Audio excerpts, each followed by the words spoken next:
Jaha.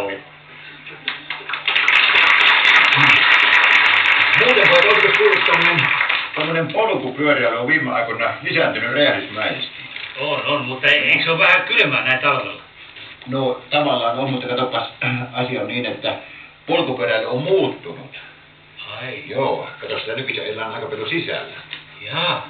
Nimittäin ennenhän polkupyörällä ajeltiin lähinnä paikasta paikkaan ja sitten ajeltiin hupia, niin kuin esimerkiksi maaseudulla.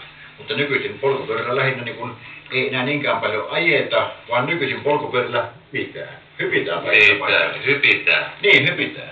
Älä valehtele. Minä en valehtele.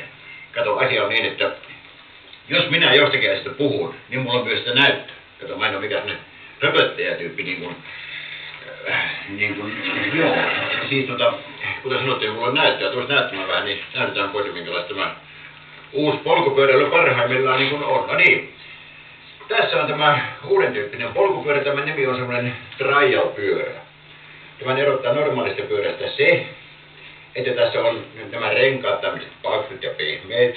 Lisäksi tämä välitys on noin 1:1, kun tämä pyörähtää kerran nämä polkusimet, niin tuo pyörähtää pikkusen enemmän tämä takapyörä. Sitten satulla on alempana ja lisäksi vielä on käsijarrut molempiin pyöriin erikseen.